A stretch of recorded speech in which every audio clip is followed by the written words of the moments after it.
All right, welcome back. It's time for us to have a conversation on our personality of the with our personality of the week. Now, it's going to be a fantastic conversation. She's a giant. As far as the industry of motivational speaking, of the whole world of coaching and training and basically building up people.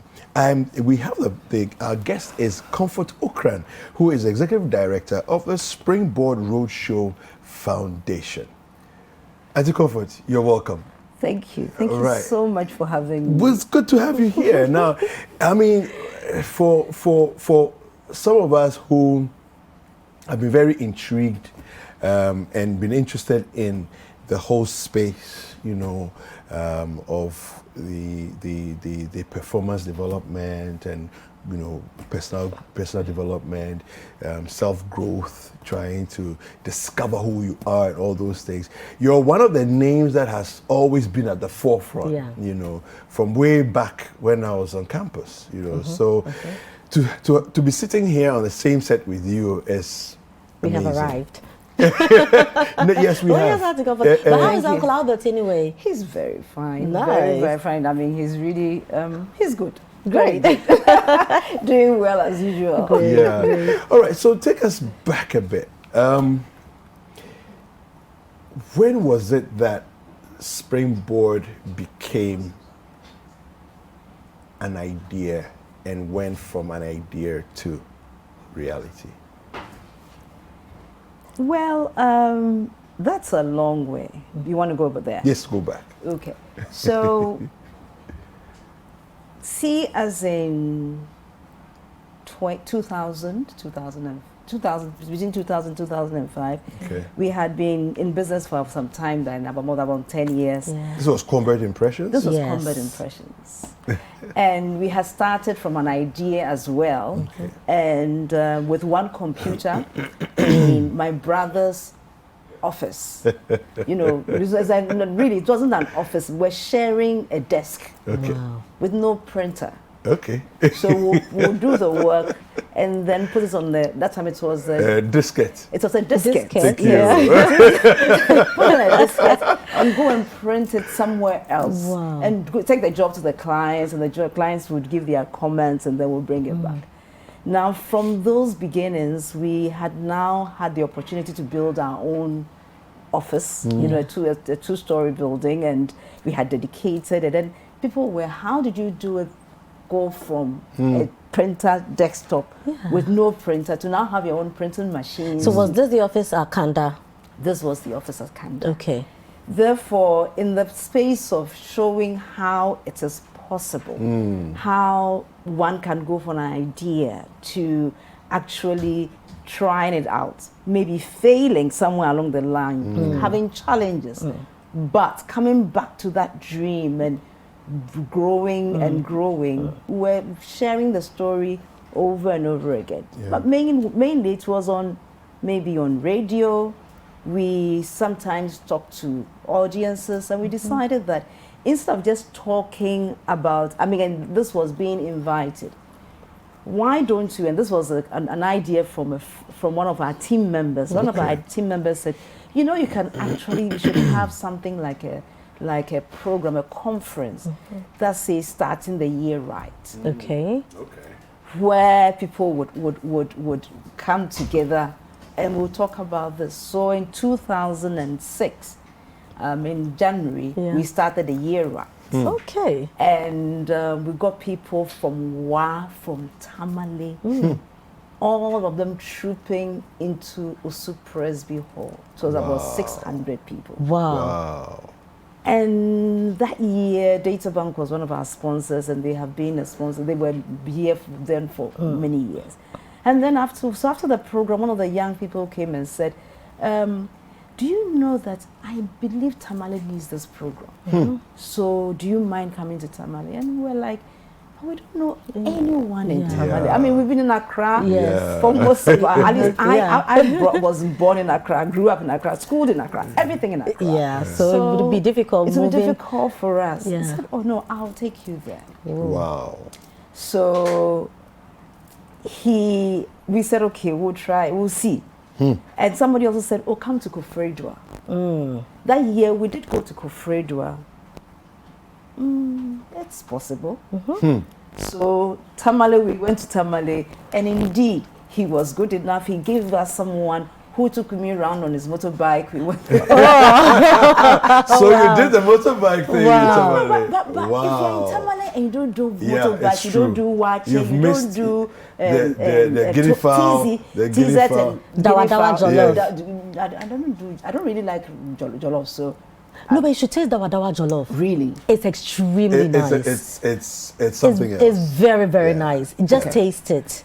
So Tamale, next time when I come, please. Dawa dawa Dawa jollof. It must be on. I don't know who will do it, but I know No, someone. it will happen. It will happen. Somebody's live watching you, so it will happen. Yeah, so we went to Tamale, and then that the next year we did 6 cities, and we realized that it was possible. So all we used to do was do the recce, go to the various regions, and every single region you have so many people. I always used to say that our only limitation was the size of the hall we were fortunate to have, because every time the hall was full, the people came and engaged. And for me, that is the most important part. We engage with the people, with the speakers that we brought on board. And for some of the speakers, they hadn't been outside in those places before. So coming that way, and the people having the look and feel, the touch, and the opportunity to interact with them. Wow. It was amazing. Wow. I mean, for me, one of my biggest fans was this gentleman. He is based in Zoko, near Bolga. Okay. And he came one year. And when we came, we said, oh, you can find opportunity wherever you are. And it is true. Everywhere we are, there is opportunity in that space. We just have to open our eyes. We just have to see with the idea of what is in my environment, what can I add value, and what will people be willing to take in place for this. And so I said, we challenged them that in that year, as usual, find opportunity here and do something. And we said, in Zoko, I'm not even in Bolga. I'm outside Bolga in a village. What opportunity is there in my village? There's no opportunity. So he didn't mind us and went away. But he came the next year. And when he came the next year, we said it again. He said, these people cry, they're crazy. What is it? Okay, but if they claim there's something here, let me see, is anything here really? And so he was a teacher. So he used that skill that he had to start a school. A school? Wow. A school. And he said that, his school, they have excursions. He's UCC trained, has an MPhil. So it's not like he is just, somebody who is trying really something. He has something. So he's UCC trained, so he knows how to engage students. And he gives them food at the beginning of every day. He said he's now, this year when we got in touch with him, he's done his 3rd set of JSS students. Wow. And this was from a dream. Can you imagine for someone who thought nothing There's in my nothing in my environment. I'm just a teacher. So exactly. But sometimes that's what happens. You have so much in you, but you don't know. And I think that is what we lack, in our part of the world.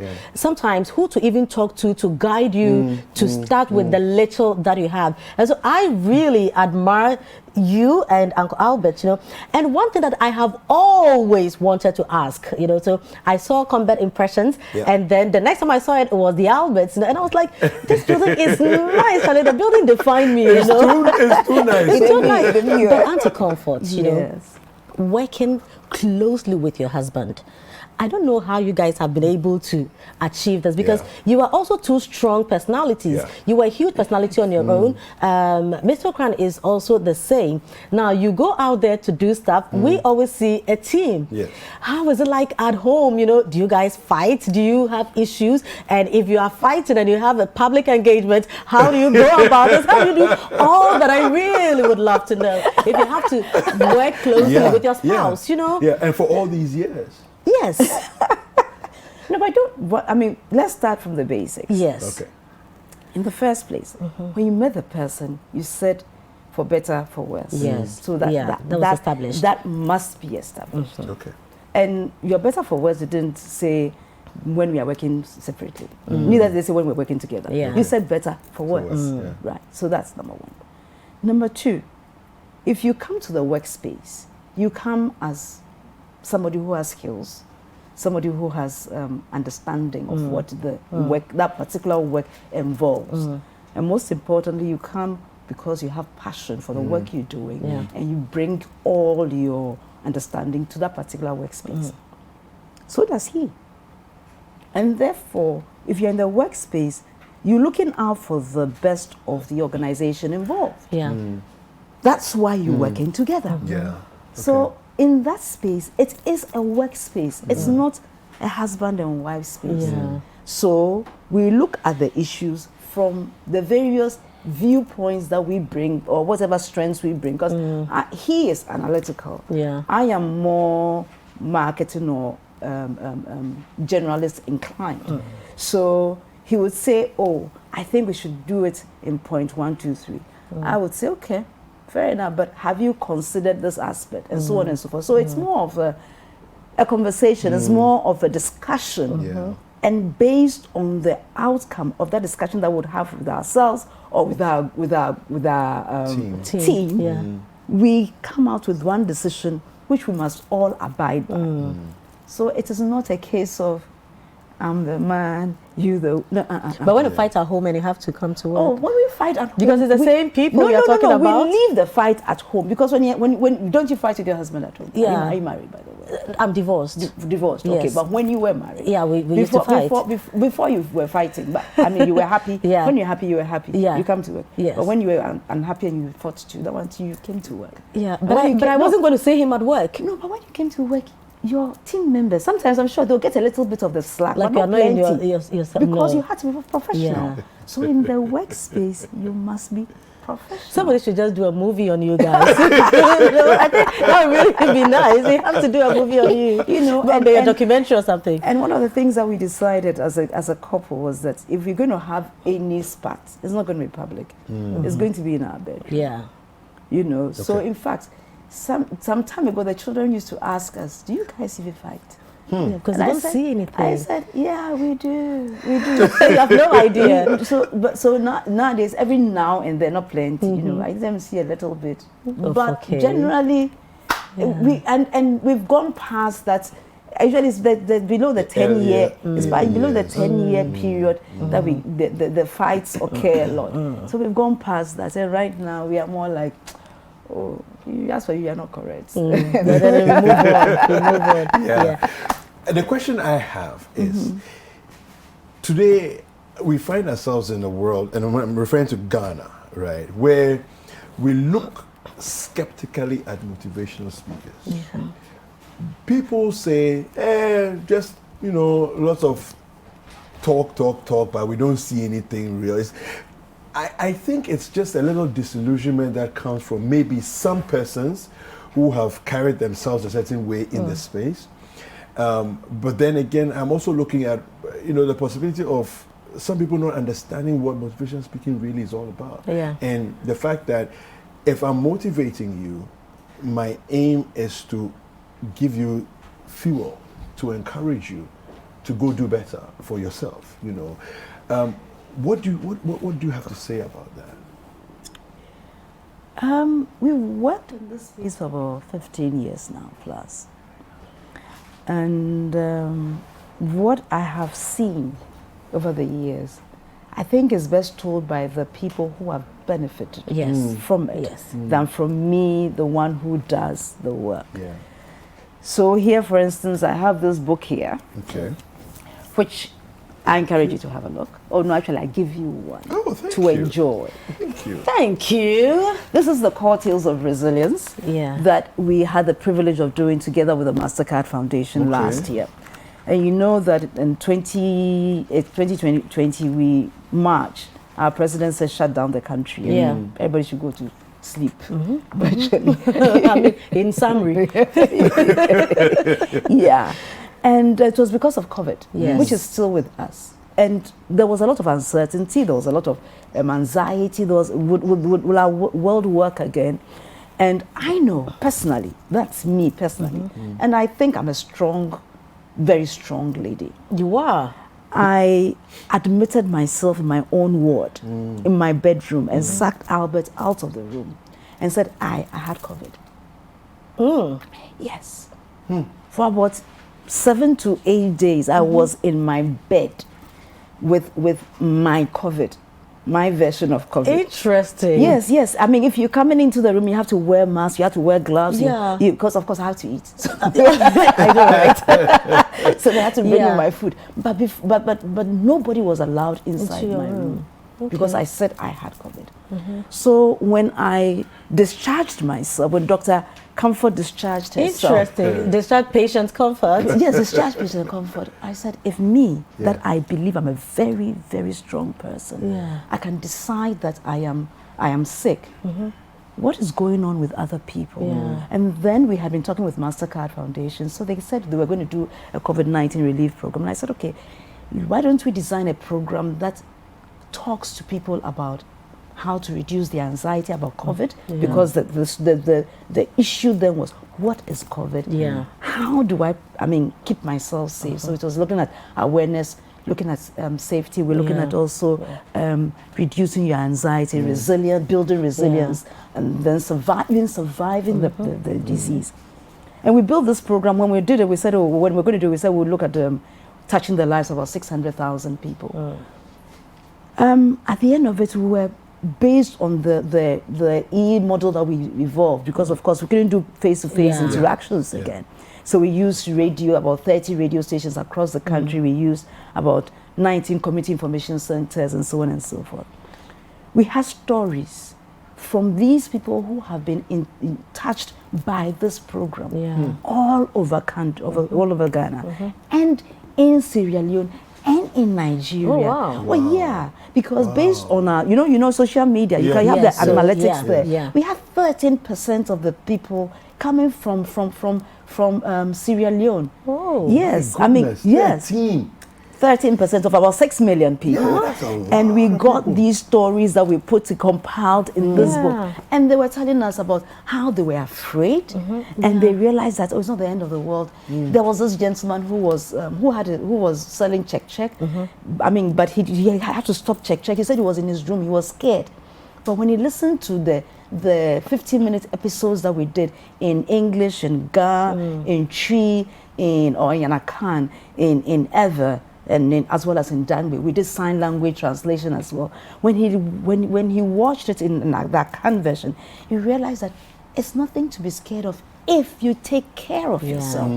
Therefore, he adopted the safety protocols of wearing a mask, washing his hands. He gave people who come to buy a mask, and he said business boomed.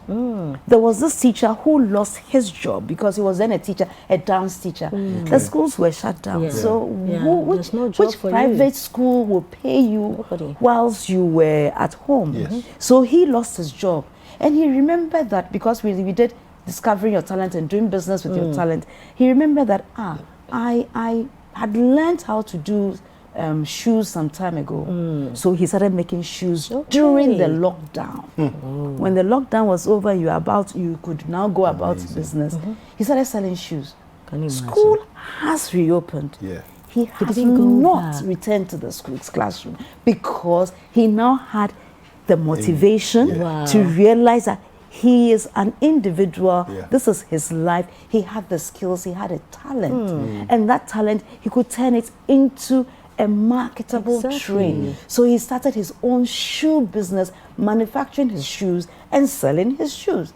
Guess what? Last time he comes to the office, I bought one. In fact, that slippers is in my car right now because they are that good. That's a comfort. So, you know, when you hear testimonies like these, because I listen to Springboard show, you know, I think it's Sunday evenings. You know, so I listen, and sometimes you might think that you are just speaking, but you don't know what you are doing to other people. And sometimes you feel the kind of people who are listening to you, who you are transforming, I bet you have no idea. You know, how do you feel when all these testimonies come back to you? Well, I feel grateful to God that he gave me the opportunity to do it. I mean, because if he hadn't given me the idea, I mean, this core program I'm talking about, we didn't only do the learning program, we did counseling, we did mentoring. So even the concept that don't just do the learning, add counseling, because people are scared. Yes.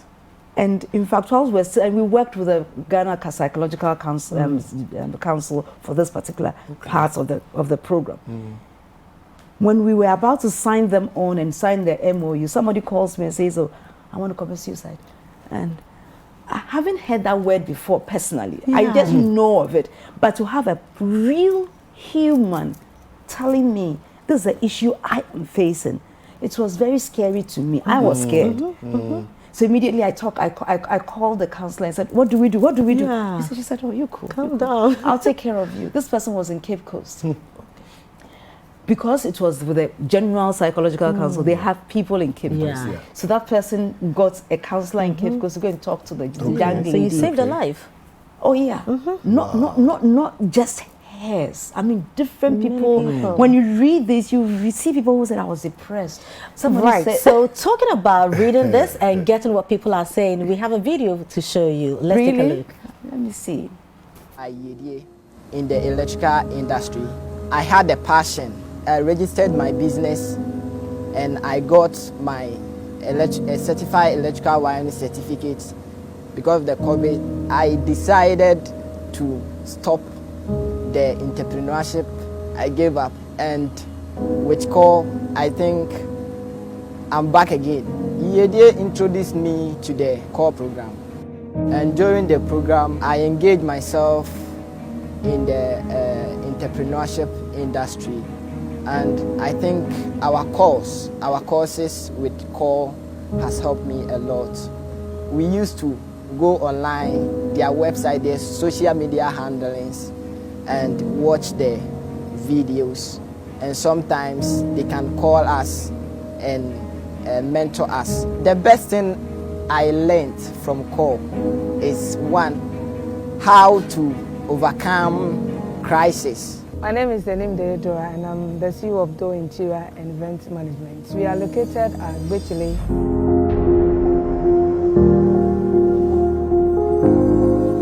I'm a beneficiary of the core program. So somewhere around June, July, thereabouts, the president of Yedie Association sent a link to all the beneficiaries to join, and he made mention of MasterCard Foundation introducing a new program through Springboard Roadshow Foundation for its beneficiaries. So I joined. Initially, I was like, I'm tired of all this theory thing. At the end of the day, the value is still the same, but the president was insisting we should give it a try.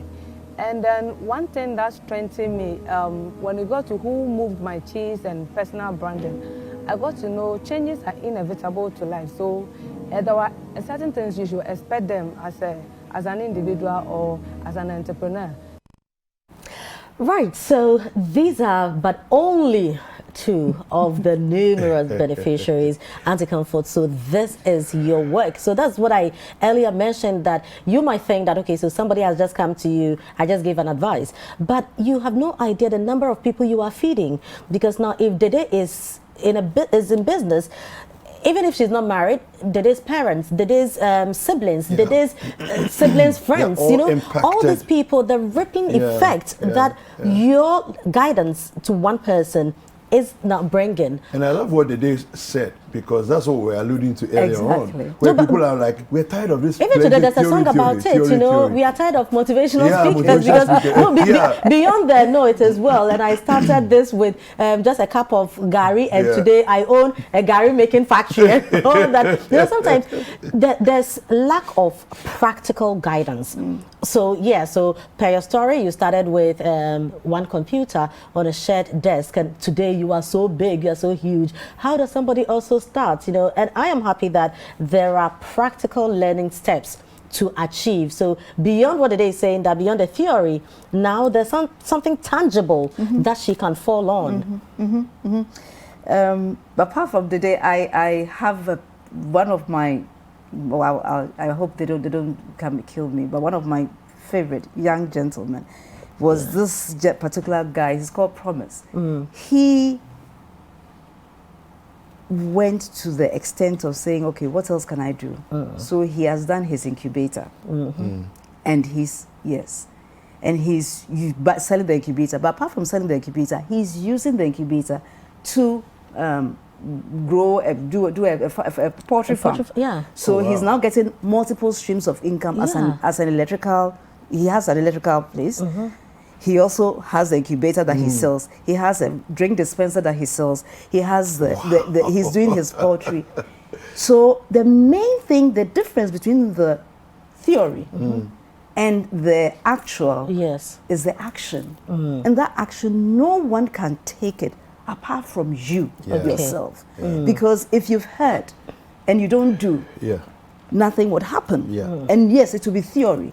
But if you take what you heard and say, okay, so what do I have?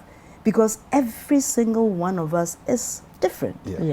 You may have the skill of talking, but somebody else has a skill of drawing. Somebody has a skill of playing music, like you saw, like you did in your next past segment, where you're talking about different musicians. Those are their skills. So sometimes you can't be prescriptive to the bare minimum and say, okay, you, for instance, you are this and this. No. So what do you have? And that is a question that God asked Moses in the Bible. What do you have in your hands? And what he had at that time was a shepherd's staff. It's okay, so you have the staff, go and use it. Just use it, And so the question that most we try to ask is, what do you have? No, I feel like we are having a springboard conversation, you know. What do you have? And how do you use that? And sometimes, yes, you will fail. And that failure part, I want to please encourage you. You will fail. As for failure, it's part of you. When you were a child, you would fall down. But you were happy to come to mommy or daddy. So you get up again and then you work on those very small legs. Sometimes and cry a little bit. And come to mommy because there was a prize.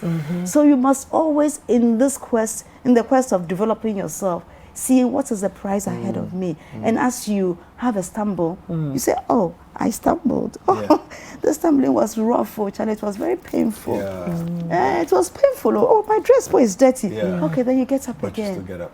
No, you have to get up again, because if you don't find a way of getting up again, you will stay on the floor and you'll be there forever. So it doesn't matter what your goal is. I see this book here. Tell us a little bit about it as we Snakes and Ladders. I like the title.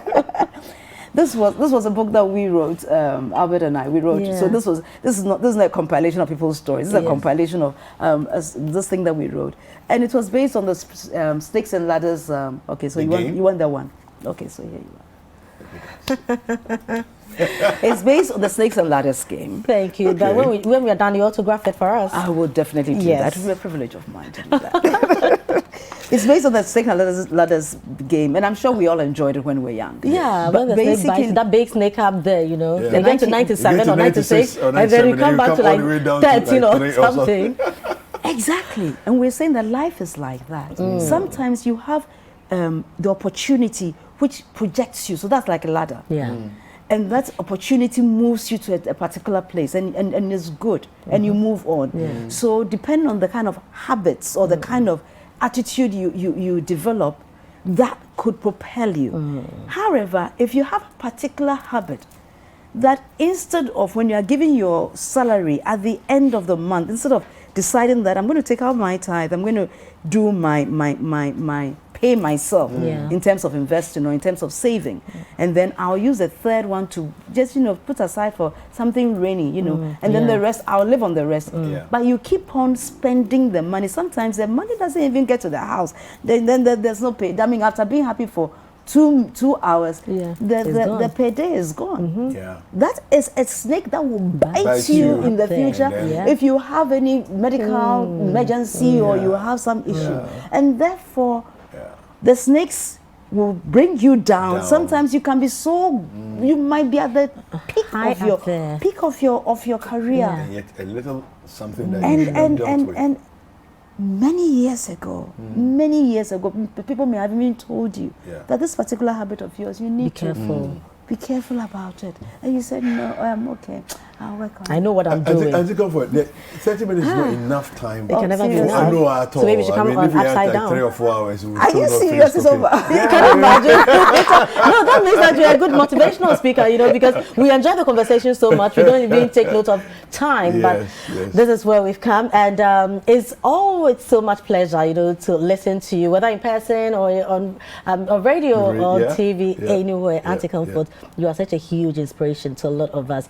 Thank you. But you're a strong woman. That's what I like about you. You should go hiking. You'll be strong as well. Yeah, I like moving around and all of that. Yeah. Thank you. Thank you very so much. much Thank for you very having much. Let's take a look at something from Springboard before we go. The school came into formation as a result of a program I attended by Springboard Roadshow. We walked away from our thriving publishing business to help nurture entrepreneurs and help mentor the next generation of young leaders across Ghana and Africa. Springboard has traveled across the country every single year. Indeed, the testimonies and the stories are simply amazing.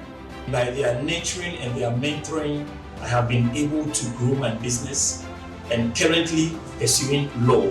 I find myself working across the world, but I'm still using the principles that I had learned from them on the Springboard brand. I was selling ice cream on the street with no hope, but today, thanks to Springboard, I'm a hospitality manager. The MasterCard Foundation commissioned Springboard to execute the COVID-19 Recovery and Resilience Program, CORE. The CORE program targeted young people across the country. They had a lot of challenging conditions, emotionally and psychologically. The program was translated into 4 local languages as well as a sign language. It enabled us to reach the most vulnerable, especially those in rural communities across the country. We were able to support 23 million young people in Ghana and across Africa. 200 of their success stories are captured in this inspiring publication. Ghana, and by extension Africa, has a teeming young population with 60% of them below the age of 25. That represents an opportunity for economic growth and a security threat. In the past year, tensions threatened to boil over. Springboard responded with the Youth Dialogues, a platform for engagement between the young people and policymakers. Henry Crown Fellow and Finance Minister of Ghana, Ken Oforiatta, traveled with our team across the country, imbibing in these young people entrepreneurship, resilience, and values. I visited Tamale and Sunyani and interacted with thousands of young people as part of the Springboard Foundation program. We have listened to them and heard their concerns. The future of Africa is bright because every year we see our mentees assuming even more significant roles and making a difference in their own way. Springboard taught me strong ethics and values, and after many years I've received several recognitions for my work. I have been able to establish a fashion company and have employed people. I also train other people. We look forward to raising more African entrepreneurs as we contribute to achieving the sustainable development goals. No youth must be left behind.